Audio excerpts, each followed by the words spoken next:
Gwen Mitchell here. So, what is suffering? Sometimes we're suffering and we don't even really know that we're suffering. Um, if you're holding on to hurts, regrets, revenge, if you are holding on to a sense of failure, a sense of unworthiness, or a sense of rejection, if you find yourself ruminating over things that happened in the past that you have no control over and can't change, but you just can't let them go, if you have a sense that your life is not what you want it to be or what you expected it to be, and that's painful to you, that's psychological suffering. All of this is psychological suffering.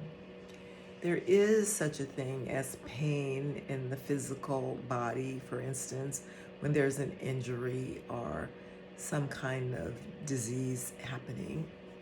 But suffering is made up of all the things that we tell ourselves about that pain, or all of the things that we tell ourselves about that incident, about that occurrence.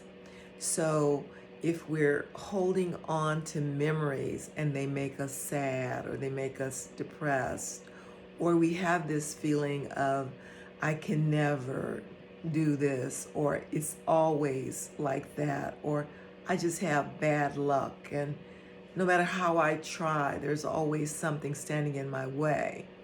Let me just tell you, those are forms of suffering. So it comes in many packages, in many forms, and one of the things that we do through these mystical processes in the Golden Age movement, which is the spiritual path that I'm associated with, is that we undergo mystical processes so that we can become conscious of those things.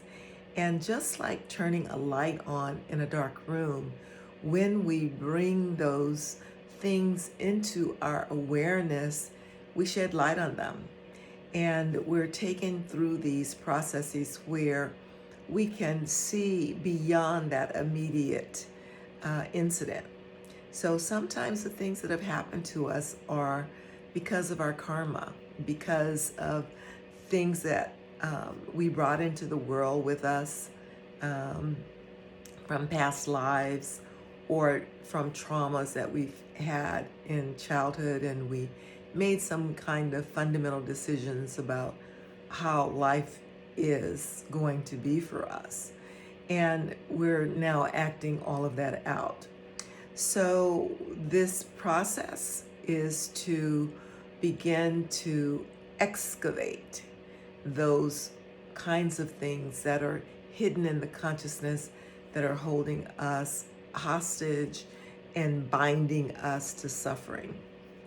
I can say that it is a beautiful experience to be able to be in the world with a sense of peace and contentment, with an opportunity to sort of look back over the life and see all the things that happened and have some understanding of why they happened the way they did, or certainly some resolution about them. So in this process, these things that are really hard to move through, we are able to have them dissolved or resolved. So the understanding of why something is the way it is, or your part in it, is a big help in the resolution. So there are courses that and processes that happen that can begin to move you through some of these things. One is called the transfer of the Ananda state. That Ananda means joy. And Many people in the spiritual community have been initiated to pray for you to receive joy. And as you begin to experience more and more joy in your being, these other things begin to fall away. And you'll find yourself with more synchronicities, more in the flow with life, and you'll find yourself being able to break through limiting patterns that have been holding you back for a very long time.